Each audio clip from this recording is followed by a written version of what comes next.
tous. Donc, je suis Stécie Martin, responsable commercial de l'entreprise Néovision.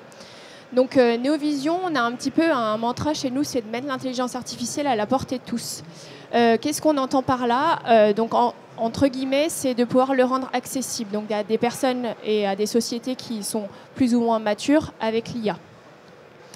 Donc, Néovision, notre ADN, ça fait 10 ans qu'on fait de l'IA. Donc, on a une expertise qui est assez pointue sur tous les domaines de l'IA, que ce soit la préparation de datasets de jeux de données, que ce soit sur l'aspect deep learning, machine learning. On travaille également sur toute la partie NLP, avec les LLM, notamment aussi les chatbots. On a une grande expérience sur la partie computer vision, donc tout ce qui va être lié à la détection de personnes, la détection de défauts aussi également, et tout l'aspect multimodal, donc traiter en même temps de l'image, du texte, etc. Donc l'IA est un domaine qui évolue très régulièrement, donc il y a des algorithmes qui sont open source, qui sortent régulièrement. Et nous, ce qu'on fait quand on démarre un projet avec un client, c'est qu'on va venir vraiment en fait, faire l'état de l'art de ce projet-là. C'est-à-dire on va regarder les papiers scientifiques et on va aller chercher le modèle le plus adapté aux besoins qu'on va venir fine-tuner. Donc on va venir le customiser pour le besoin du client, pour qu'il réponde à ses contraintes, à son environnement et à son besoin.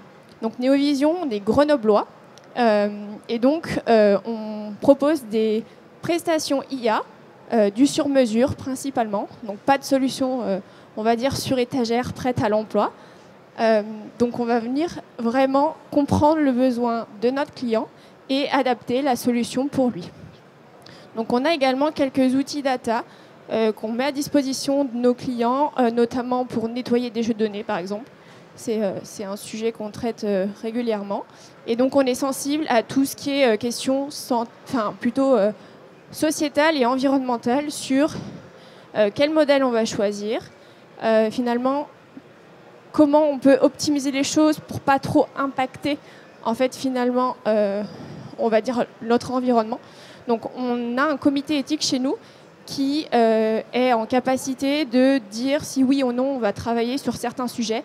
Notamment il y a des sujets qu'on ne traite pas chez nous comme la défense. Donc en offre de services qu'on propose à nos clients, donc on a plusieurs pans. On a beaucoup de formations, donc on fait beaucoup d'accompagnement, que ce soit technique, sur des technos un peu spécifiques. On fait aussi beaucoup d'acculturation et de la formation plus pour des fonctions support, par exemple. Et donc on a un pan qui est conseil qui est important. Donc notamment on est expert Diag Data IA pour BPI France depuis 2017, où on fait beaucoup de diagnostics. Donc le diagnostic plutôt pour des sociétés qui sont peu matures sur l'IA. On les accompagne ensuite avec des études de faisabilité. On peut faire de la veille technologique, des roadmaps stratégiques et des audits de solutions. Et derrière, on va venir en fait créer la solution de A à Z, c'est-à-dire qu'on les accompagne sur la création du jeu de données, sur le nettoyage de cette base de données et derrière, plutôt sur le parti développement, intégration de la solution. Donc là, on peut voir les différentes phases sur cet accompagnement. Donc le diagnostic quand il y a un besoin, des études de faisabilité ou études de performance. On prototype des solutions. Alors c'est vraiment un système itératif dans le sens où on va revenir plusieurs fois sur une version d'une solution pour la faire monter en maturité. Et on va venir optimiser nos modèles pour qu'ils soient plus performants. Et derrière, on va les accompagner sur la partie déploiement et support. Et c'est là où aussi ça joue, c'est-à-dire que l'objectif, c'est de garder les mêmes performances. Et donc, ça demande, on va dire, une compétence qui est différente de celle de vraiment faire une étude de faisabilité avec un prototype, ce qu'on appelle aussi également un POC. Donc, nos marchés clés, on en a deux sur lesquels on se focus le plus, c'est l'industrie, la santé. Maintenant, aujourd'hui, on a des profils chez nous qui sont très généralistes, avec des compétences qui sont vraiment multidisciplinaires. Donc, on traite aussi du numérique, de l'énergie, du smart city et de l'environnement. Donc, on a des exemples ici de référence. Donc, on travaille avec à peu près un tiers de chaque profil client.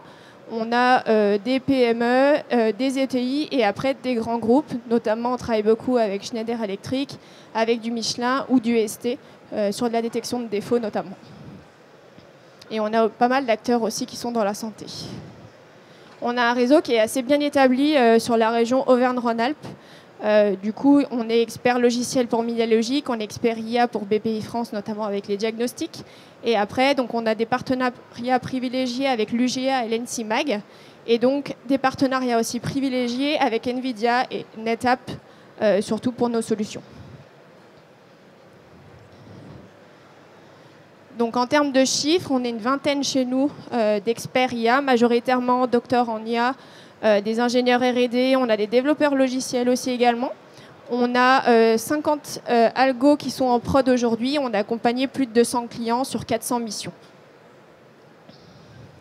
Donc, un exemple de cas d'usage qu'on a réalisé donc, avec Michelin, la reconnaissance de dommages sur des pneus d'avion. Donc, l'objectif, c'est qu'on a une personne qui vient finalement avec son téléphone prendre la photo du dommage. Donc, on va venir le détecter et on va venir le classifier, c'est-à-dire dire quelle est la typologie de défaut. Et derrière, donc, du coup, pouvoir avoir la procédure associée pour la restitution au client. On a aussi de la détection de piétons dans le cadre du véhicule autonome. Donc là, c'était un projet très amont puisqu'il n'y avait pas de base de données existante. Donc avec des images RGB, infrarouges et des images composites, on a créé cette base de données. Et derrière, on a fine-tuné un algorithme de deep learning. Et donc, il y a un papier de recherche qui est sorti sur ce domaine-là, justement.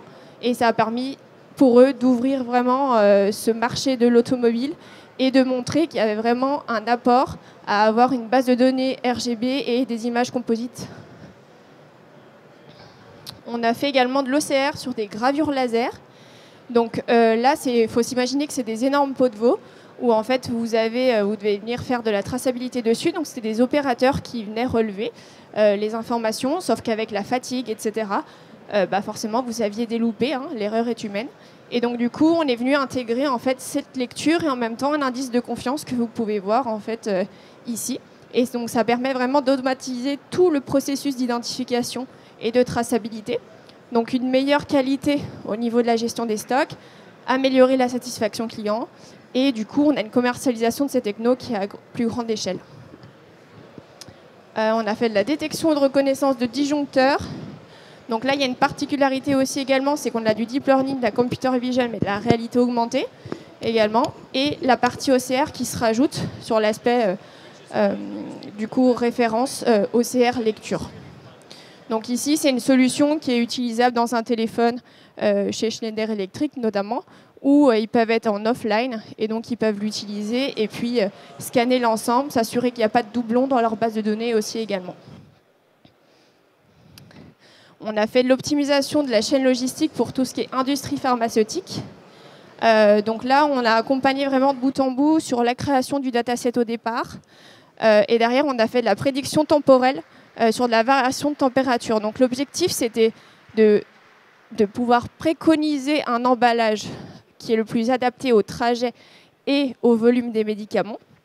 Et ensuite, de monitorer cette chaîne de froid pour éviter en fait qu'on casse la chaîne de froid et donc les médicaments ne soient plus utilisables. Et donc là, il y a eu un nouveau produit et un nouveau service qui est sorti aussi de ce cas d'usage. On a fait de la génération de plans de parking optimisés également. Donc là, on est plus sur de la recherche opérationnelle. Donc on a un algorithme évolutionniste avec une approche de génération de design pour créer des plans de parking optimisés. Donc l'objectif, c'était, en fonction de ce plan, des normes, des contraintes qu'on a en fait dans le domaine, c'était de pouvoir en fait maximiser le nombre de places, notamment dans les villes. Donc on a en économie financière 92, on a eu des économies financières, mais il y a aussi 92% des parkings qui sont optimisés, notamment sur ce sujet-là. On a fait de l'optimisation des tournées aussi pour les bus. Donc là, on a développé une app web qui permet d'optimiser les trajets à vide, donc pour une meilleure qualité de vie au travail, notamment pour éviter en fait la fatigue des conducteurs, réduire les émissions de CO2. Et donc, ça permet en fait de mieux gérer ses ressources sur un environnement donné. Donc voilà. Et on a eu une économie de 200 000 km, soit 200 000 € en un an, avec un ROI sur 3 mois. Et le dernier point sur lequel on travaille de plus en plus également, c'est toute la partie LLM. LLM maintenant aussi qui est couplée avec des RAG pour Du coup, Retrieval Augmented Generation. Donc l'objectif des LLM, c'est qu'il va générer finalement du texte, donc il va faire des comptes rendus, etc., d'informations. Et quand on le couple à un RAG, c'est qu'on va venir en fait cloisonner les informations qu'il va nous donner sur un corpus de documents. Donc notamment, ça permet d'avoir une gestion des données qui sont vraiment internes, que les données ne sortent pas, et qu'il n'y ait pas d'hallucination. C'est la problématique qu'on a sur les parties LLM aujourd'hui, c'est qu'ils hallucinent, c'est-à-dire qu'ils vont donner des informations qui ne sont pas correctes. Et donc l'objectif du RAG, c'est vraiment de cloisonner en fait, les informations qu'il va donner. Et donc on a aussi tout ce qui est extraction d'informations dans les actes notariés qu'on a pu faire. Voilà. Merci beaucoup.